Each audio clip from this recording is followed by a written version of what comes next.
اور نہ کتاب سے دیکھ کر پڑھتا ہے تو اس نے لکھوا کیسے لیے پڑھتا کیسے ہے، ان کا جھوٹ خود بخود ظاہر ہو گیا اور وہ جھوٹے ہو گئے۔ اور اللہ نے اپنے قرآن کی اور اسلام کی حقانیت کو بیان فرما دیا۔ تو اللہ تعالیٰ نے اس لیے محبوب کو لکھنے اور کسی کتاب سے دیکھ کر پڑھنے سے منع فرمایا، تاکہ کوئی یہ نہ کہے کہ یہ کتاب رسول خدا نے خود لکھ لی ہے،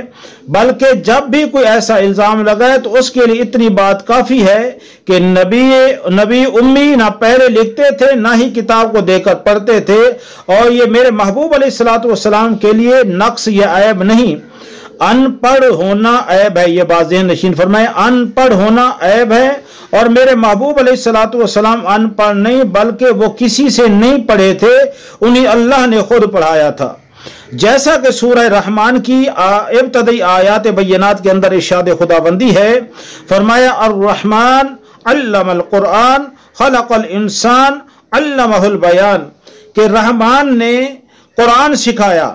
اپنے محبوب علیہ الصلوۃ والسلام کو قرآن کو تعلیم فرمائی۔ خلق الانسان، انسانیت کی جان محمد صلی اللہ علیہ وسلم کو پیدا فرمایا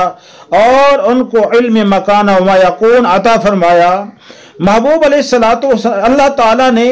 فرمایا کہ محبوب علیہ الصلوۃ والسلام کو قرآن کسی انسان نے نہیں بلکہ خود رحمان نے پڑھایا ہے۔ یہاں پر ایک شبہ پیدا ہو سکتا تھا کہ کوئی کہنے والا کہتا کہ قرآن تو اللہ نے پڑھایا ہے، مگر ہو سکتا ہے کہ کچھ حصہ یاد کرنے سے رہ گیا ہو، تو اس شبے کا بھی ازالہ رب العالمین نے فرما دیا۔ فرمایا سورہ قیامت کی آیت نمبر 17 میں ارشاد خداوندی فرمایا لا تحرک به لسانک لتعجل به ان علینا جمعہ وقرآنا، یعنی جب آپ آقا دو جہاں صلی اللہ علیہ وسلم پر قرآن اترتا تھا تو آپ صلی اللہ علیہ وسلم اس کو یاد کرنے کے لیے جلدی جلدی لمحہ مبارکہ کو جنبش دیتے تھے، تو رب تعالیٰ نے فرمایا جب بھی نہ سنا جائے گا تم یاد کرنے کی جلدی میں قرآن کے ساتھ اپنی زبان کو حرکت نہ دو، محبوب قرآن کو یاد کرنے کے لیے لمحہ مبارکہ کو جلدی جلدی جنبش نہ دیا کرو، بلکہ فرمایا اس قرآن کو نازل کرنا بھی ہمارا کام ہے اور اس قرآن کو تمہارے دل پر متمکن فرمانا بھی ہمارا کام ہے۔ تو پھر بھی شبہ پیدا ہو سکتا تھا کہ جی یاد تو کیا تھا مگر کچھ حصہ بھول گئے ہوں گے، کیونکہ جو نہ ماننے والے ہوتے ہیں ان کے لیے 100 ہیلے بہانے ہوتے ہیں۔ تو اس شبے کا بھی ازالہ رب تعالیٰ نے فرما دیا۔ فرمایا سورہ اعلیٰ کی آیت نمبر 6 کے اندر فرمایا سنقرئک فلا تنسیٰ، اے محبوب صلی اللہ علیہ وسلم اب ہم آپ کو قرآن ایسا پڑھیں گے کہ تم نہ بھولو گے۔ تو سامعین محترم، آپ فیصلہ خود کریں کہ خود فیصلہ فرمائیں کہ جو شخص کسی مدرسہ میں 8 سال پڑھے وہ عالم ہے اور جاننے والا ہے، اور جسے رب العالمین خود پڑھے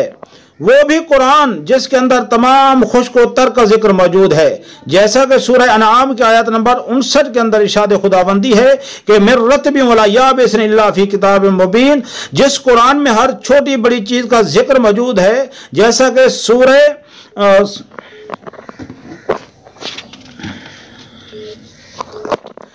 سورہ قمر کی آیت نمبر 53 کے اندر ارشاد خداوندی ہے کل صغیر و کبیر مستتر،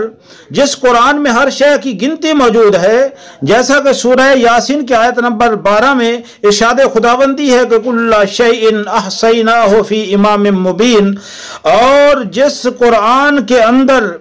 ہر جاندار کے رزق روزی کا ذکر موجود ہو، جس قرآن کے اندر زندگی موت کا ذکر موجود ہو، جس قرآن کے اندر مرنے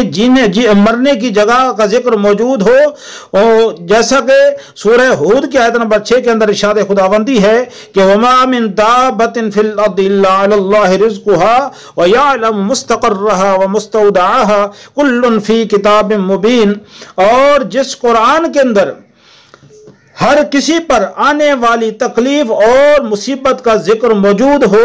جیسا کہ سورہ حدید کی آیت نمبر 22 کے اندر ارشاد خداوندی ہے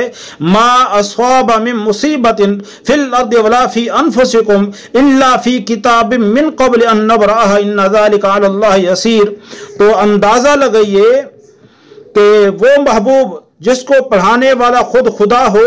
اور وہ کتاب پڑھی جانے والی قرآن ہو جس کے اندر کائنات کے ذرے ذرے کا علم موجود ہو اور پڑھنے والے خود محبوب محمد مصطفیٰ احمد مجتبیٰ صلی اللہ علیہ وسلم ہوں، اور ان کے علم کی وسعت کا کیا اندازہ ہو سکتا ہے۔ تو یہ تو مفتی صاحب کی